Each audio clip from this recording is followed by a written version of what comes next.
Tarde, estamos iniciando o nosso papo formativo, sejam bem-vindos. Esse nosso encontro de acolhimento que nós vamos vivenciar hoje.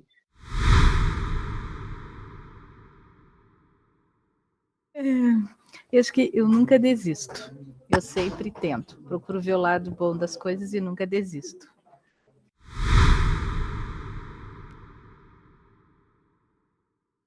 Tipo, o que eu penso sobre engajamento e qual é a definição completa, né, oficial, e lá na conclusão, para eles perceberem se o que eles entendiam de engajamento estava alinhado com o que realmente é e o que eles vivenciaram no processo. Acho que...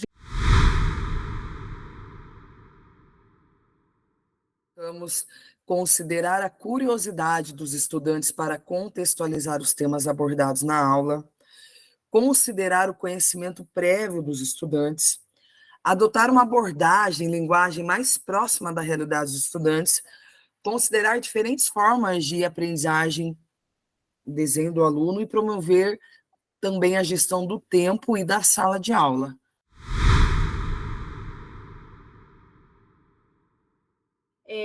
Então, as minhas aulas, eu tenho procurado agora dar mais voz aos alunos, no sentido de dar opção de escolhas, possibilidades de escolhas para eles. Em relação à avaliação, também procurar trazer uma avaliação mais diversificada. Então, antes eu usava aqueles instrumentos mais tradicionais, agora eu procuro diversificar, trazer de forma mais variada, né?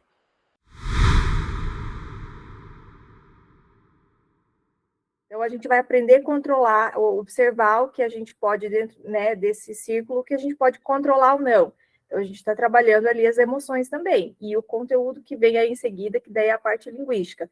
Mas, se a gente não tiver essa reflexão de que, se a gente for usar essa plataforma, como trazer ela, transformar ela no currículo, eu não vou estar proporcionando uma aprendizagem crítica com o estudante.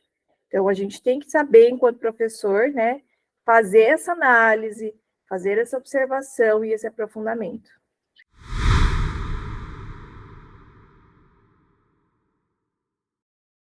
Eu sempre falo para os meus alunos assim: se eu exijo uma coisa de vocês, tem que partir de mim esse comportamento, né?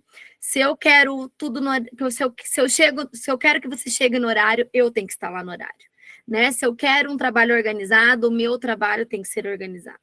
Se eu quero um caderno organizado, eu tenho que saber direcionar isso também. Então, as minhas ações dentro da sala de aula e como docente, elas têm que partir de um exemplo, né? É aquele velho ditado, né? E quem tem filhos aí tem melhor condição de dizer do que eu, né? Não adianta falar, falar, falar e não ser o exemplo, porque é isso que a criança segue, ela segue o exemplo.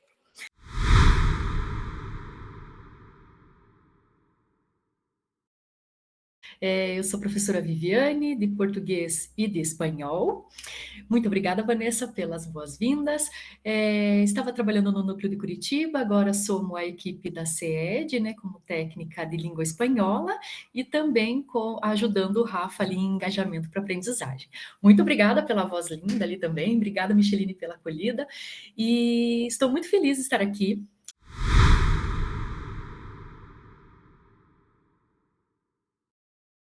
Então, aquilo que a gente faz sendo compartilhado para outros professores da rede, então eu acho que isso é a grande riqueza do grupo de estudos, né? Essa partilha, esse compartilhamento essa troca que acontece entre nós mesmos. Então, eu sempre digo para eles que aquilo que a gente faz é aquela historinha da sementinha aí que você colocou, né, Rafa? Uma hora nós vamos colher, né? Uma hora vem o resultado.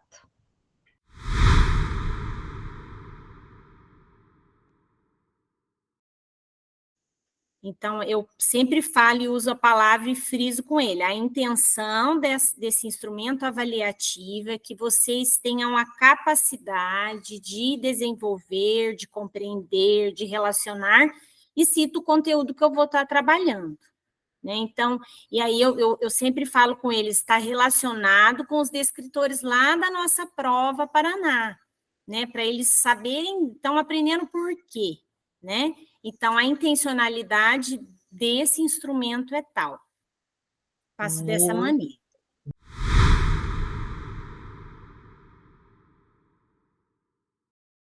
Eu precisei de muita pesquisa também, assim como os nossos alunos. Então, até vi algumas de vocês colocarem ali sobre o Perrenot, sobre o Vygotsky. Então, esses foram também escopo da pesquisa, né? Eles também foram, eu também fui pesquisar sobre eles, o que eles traziam sobre o perfil desses estudantes, o que a gente precisa desenvolver enquanto professor para poder apoiar os nossos alunos e mediar as nossas aulas.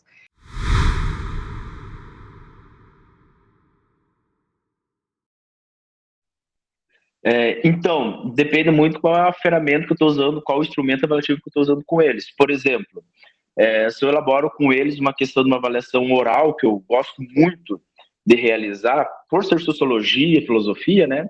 Eu sempre apresento para eles um feedback relacionado ao conteúdo, à forma deles apresentar no final. Por exemplo, antes da avaliação, de uma avaliação oral, eu já comento com eles quais são os instrumentos avaliativos, já passo do objetivo da avaliação, por que realizar uma avaliação oral é necessário só para a escola, vai ajudar na vida, ou seja, eu faço toda essa fala com eles, né?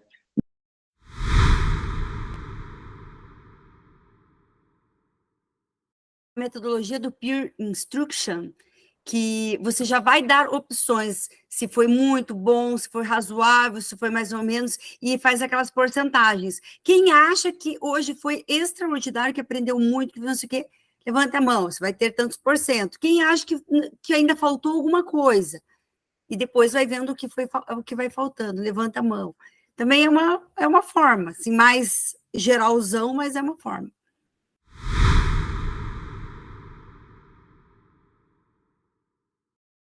O que a gente percebeu, assim, é que eles têm muitas coisas muito parecidas, o ensino lá é muito parecido com o nosso, não tem muita, eles usam praticamente as mesmas metodologias, rotação por estação, e outras, né, que a gente não lembra agora, mas, por exemplo, rotação por estação. A gente foi visitar um college lá, e na aula de geografia, inclusive, uma sala temática, né, que aqui é muito raro, né, acontecer, eu sei que tem algumas escolas que tem, mas a sala é para geografia, então já toda caracterizada e tudo.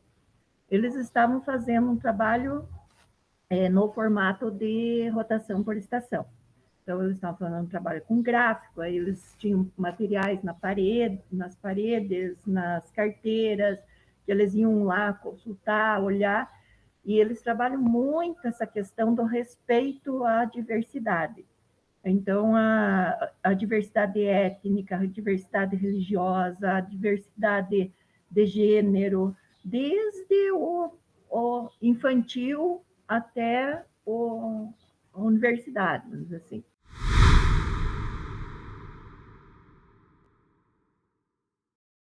Eu procuro, assim, sempre na nossa sala de aula, eles se sentirem bem seguros para falar aquilo que eles pensam. E eu sempre valorizo, eu nunca digo isso daí está errado.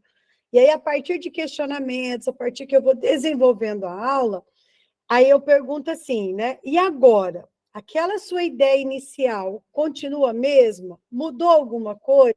Então, assim, eu percebo que... Porque numa sala, quando tem muito aluno, eles ficam com medo de errar e de dos outros tirarem sarro. Então, eu sempre falo que é normal. Aí, às vezes, eu falo assim, olha como vocês me ajudam, eu também erro, tem coisas que eu não sei. Então, eu sempre deixo isso bem claro para deixar eles bem confortáveis.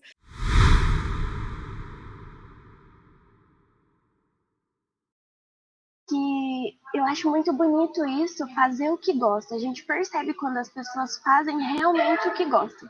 E isso é muito incrível, eu sinto essa energia boa.